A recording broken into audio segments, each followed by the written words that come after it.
বিহারের পূর্ণিয়া স্টেডিয়ামের উদ্বোধন করতে এসে বাগডোগরা বিমানবন্দরে নেমে সাংবাদিকদের মুখোমুখি হলেন দেশের প্রাক্তন ক্রিকেট বোলার হরভজন সিং। তিনি বলেন, অস্ট্রেলিয়ার টেস্ট চ্যাম্পিয়নশিপ জিততে হলে ভারতকে 3-2 জিততে হবে, আর ভারতের আগামী ম্যাচগুলো নিয়েও জেতার আশা রাখছেন বলে জানালেন একসময়ে ভারতের নির্ভরযোগ্য প্রাক্তন স্পিন বোলার হরভজন সিং। কারো কল্পনাতেও আসেনি যে হরভজন সিং শিলিগুড়ির মাটিতে কিছু সময়ের জন্য পা রাখছেন রবিবার। তিনি আরো বলেন, ভারত অস্ট্রেলিয়ার সাথে টেস্ট সিরিজ জিতবে আর লড়াই হবে বুক চিতিয়ে। এই হরভজন সিং এর পুরো নাম হরভজন সিং প্লাহা। তার জন্ম 3রা জুলাই 1980 সালে। তার অফ স্পিনের দ্বারাই তিনি প্রচুর উইকেট পেয়েছেন নিজের ক্রিকেট ক্যারিয়ারে। বলা যায়, শ্রীলঙ্কার দামি প্রাক্তন স্পিনার মুথাইয়া মুরলীধরনের পরই তার স্থান উইকেট শিকারী হিসেবে রয়েছে। 1998 সালে তিনি নিজের 18 বছর বয়সে টেস্ট ও একদিনের ভারতীয় দলে খেলার সুযোগ পেয়েছিলেন। একটা কথা বলা দরকার, তার নিয়ম শৃঙ্খলা এবং বোলিং অ্যাকশন দেশের ক্রিকেট কর্তাদের কাছে বিশেষ দৃষ্টি আকর্ষণ করেছিল। একথা বলাই যায়, দেশের ক্রিকেট ইতিহাসে এখনো পর্যন্ত কিংবদন্তি বোলার হিসাবে মর্যাদা পেয়েছেন হরভজন সিং। আবার 2011 সালে ভারতের বিশ্বকাপ জয়ী দলের অন্যতম গুরুত্বপূর্ণ সদস্য ছিলেন তিনি। ম্যাচে 10 বা তার বেশি উইকেট নেওয়ার রেকর্ড রয়েছে তার ঝুলিতে। 5 বার এই কৃতিত্ব অর্জন করেছেন তিনি। 2001 সালে অস্ট্রেলিয়ার বিরুদ্ধে ইডেন গার্ডেন্সে অতগুলো উইকেট তুলে নেওয়ার পরও ভারত 111 রানে জিতেছিল।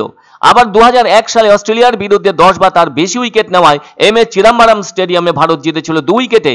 2004 সালে অস্ট্রেলিয়ার বিরুদ্ধে ওই পরিমাণ উইকেট তুলে নেওয়ার ফলে এম.এ. চিদাম্বরম স্টেডিয়ামে ভারত জয় পেয়েছিল 217 রানে। আবার 2005 সালে শ্রীলঙ্কার বিরুদ্ধে সর্দার বল্লভভাই প্যাটেল স্টেডিয়ামে 10 উইকেট তুলে নেওয়ার কারণে ভারত 259 রানে জয় পেয়েছিল। এছাড়াও 2008 সালে গালে আন্তর্জাতিক স্টেডিয়ামে শ্রীলঙ্কার বিরুদ্ধে 10 বা তার বেশি উইকেট তুলে নেওয়ার ফলে ভারত জয় পেয়েছিল 170 রানে। মনে রাখতে হবে, ভারতের একসময় নির্ভরযোগ্য ডানহাতি অফ স্পিনার হরভজন সিং জন্মেছিলেন পাঞ্জাবের এক মধ্যবিত্ত পরিবারে। তার বাবার নাম সর্দার সরদেব সিং, যিনি একজন ব্যবসায়ী ছিলেন। তবে তার 5 বোন ছিল। প্রথম জীবনে হরভজন কিন্তু একজন ব্যাটসম্যান হিসেবে শিক্ষা গ্রহণ করেছিলেন তার প্রথম শিক্ষক চরণজিৎ সিং ভোলারের কাছ থেকে। পরে অবশ্য তিনি বোলার হিসেবে নিজের ক্রিকেট জীবন শুরু করেছিলেন। গ্রাম্য জীবন ও স্কুল জীবন কেটেছে মানিকপাড়াতে। 1978 থেকে 2016 সাল পর্যন্ত ভারতের হয়ে খেলেছেন।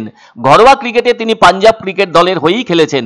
আইপিএলে Mumbai Indians, Chennai Super Kings ও কলকাতা নাইট রাইডার্সের হয়ে খেলেছেন। 2007 টি-20 বিশ্বকাপ এবং 2011 সালের বিশ্বকাপেও খেলেছেন তিনি। এই দুবারই ভারত বিশ্বকাপ জিতেছিল। তবে জীবনে দেবেন্দর অরোরার তত্ত্বাবধানে তিনি অফ স্পিন বোলার হিসেবে আত্মপ্রকাশ করেন। সেই স্পিনের খেল দেখেছে সমগ্র ক্রিকেট বিশ্ব। শেষ টেস্ট ম্যাচ খেলেছিলেন 12 আগস্ট 2015 সালে। একদিনের ক্রিকেটে অভিষেক হয়েছিল তার 17 এপ্রিল 1998-তে। তাকে সকলে ভজ্জি নামে ডেকে থাকেন। যাই হোক, তার ক্রিকেট জীবন যথেষ্ট উজ্জ্বল, ফলে আজও তাকে দেখতে আগ্রহ আছে সকলের। সেজন্য তিনি বাগডোগরা বিমানবন্দরে আসছেন জেনে সেখানে পৌঁছন সাংবাদিকরাও। সেই কারণে ভারতীয়রা বলে থাকেন, হরভজন ইজ হরভজন। সেই সাথে ক্রিকেট প্রেমীদের ভিড়ও লক্ষ্য করা গেল এদিন। तीन जीतना पड़ेगा, 2 तो डेफिनेटली जीतना पड़ेगा। शुरुआत अच्छी होगी। इस तरह का परफॉर्मेंस 3-2 स्टेडियम का उद्घाटन है और दोबारा थोड़ा सा कुछ पढ़ भी लूँगा, स्कूल जा रहा हूँ। আনন্দ সংবাদ, আনন্দ সংবাদ। 30 বছরের নির্ভরযোগ্য প্রতিষ্ঠান ইন্দ্রমণি রাইস মিল। আমাদের কয়েকটি জনপ্রিয় ব্র্যান্ড হলো তাজ, বরলি, খুশি ইত্যাদি। আমাদের factory outlet CG trading company, Dinbazar, axis ব্যাংকের পাশে, জলপাইগুড়ি।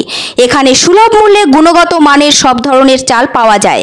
Phone number 9547029475। পছন্দসই সেরা খাবার খেতে হলে সোজা চলে আসুন রুচিসম্মত আধুনিক মানের রেস্টুরেন্ট রাজদরবারে। কেননা এখানেই আপনারা পাবেন ভোজনের রাজকীয় অনুভূতি। শুধু পুজোর সময়ই নয়, সারা বছরই রকমারি খাবার সরবরাহ করাই এই রেস্টুরেন্টের আভিজাত্য। আমাদের ঠিকানা রাজদরবার, রাহুতবাড়ি, বাবুপাড়া, জলপাইগুড়ি। ধামাকা ধামাকা ধামাকা! সানরাইজ মার্বেলের নতুন শোরুম শীঘ্রই আসতে চলেছে জলপাইগুড়ি গৌরীয় মঠের পাশে নতুন করলা সেতুর কাছে। এখানে পাবেন আধুনিক টাইলসের রকমারি সম্ভার। এক অন্য অনুভূতির স্পর্শ পাওয়া যায় রয়কো ব্র্যান্ডের গেঞ্জি ও জাঙ্গিয়ায়। তাই ছোট বড় সবার পছন্দ রয়কো গেঞ্জি ও জাঙ্গিয়া। প্রস্তুতকারক জয়মনি হোশিয়ারি, কলকাতা।